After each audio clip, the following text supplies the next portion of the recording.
आखिरकार पीएमएलएन और Pakistan peoples party के अंदर शरीके इक़्तिदार का फार्मूला तय पा गया। हमने गुज़श्ता रोज़ भी प्रोग्राम के आगाज़ में ये बात की थी कि मुआहदे के करीब हैं, लेकिन एक इशू जो बरकरार है वो ये है कि पाकिस्तान पीपल्स पार्टी वफाक में वजारतें नहीं लेगी। एटलीस्ट पहले मरहले में वो वजारतों में शामिल नहीं होगी। बाकी डिटेल्स हैं उसके ऊपर इत्तफाक़ राय हो सकता है।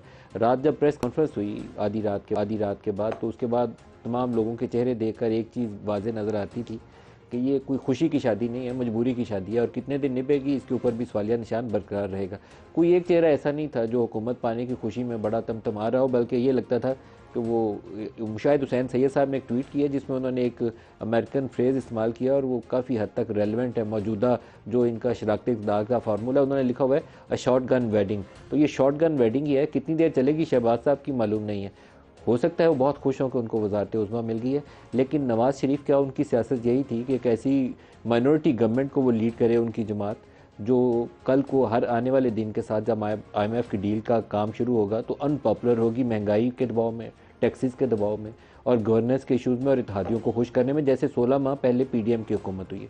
लेकिन बहुत से सियासी नाकदीन का ख्याल ये है कि शायद मरीम नवाज़ की एज़ चीफ मिनिस्टर लॉन्चिंग के लिए नवाज़ शरीफ साहब के लिए परफेक्ट टाइमिंग होती, और ये इससे अच्छा माहौल उन्हें मिल नहीं सकता कि मरकज़ के अंदर उन्हीं की जमात जैसी भी हो हुकूमत के अंदर मौजूद हो, ताकि पंजाब के अंदर उनको परफॉर्म करने के लिए बेहतर स्पेस मिल जाए।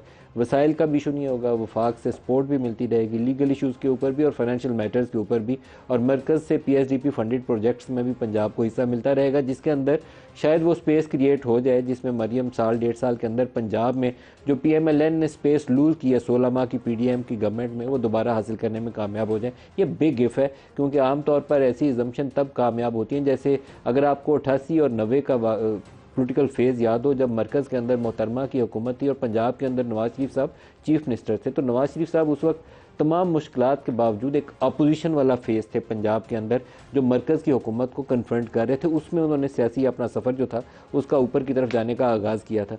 लेकिन क्या मरीम अपने चचा की मुखालफत में या उसको कन्फ्रंट करेंगे? नहीं करेंगे। उनको तो वफाक को डिफेंड करना और वफाक की सपोर्ट लेनी है। तो अजीबोगरीब एक मलगूबा बनेगा। आइंदा आने वाले दिन आएंगे, तय करेंगे कि रास्ता कैसे इनका कटता है, बेहतरी के साथ आगे चलता है सफ़र, तो फिर तो इनके लिए विन विन सिचुएशन होगी। लेकिन जैसे जैसे रोड ब्लॉक्स आएंगे, इनकी पॉपुलैरिटी वाले इशूज़ मौजूदा इलेक्शन में भी सामने आए थे पीपल्स पार्टी के और PMLN के, आगे जाकर ये मज़ीद गहरे होते जाएंगे। जैसे ही IMF का प्रोग्राम आपने 3 साल का फाइनलाइज़ किया और वो कंडीशनैलिटीज़ के ऊपर अमल दरामद शुरू किया, तो लोग जो तवक्को रखेंगे कि शायद उनकी ज़िंदगियों में आसानी आए और उन्हें पता चलेगा कि नहीं, अभी यूटिलिटी टैरिफ्स ऊपर जा रहे हैं, महंगाई बढ़ रही है, टैक्सेस का बोझ आ रहा है, तो वहाँ से रिएक्शन आएगा।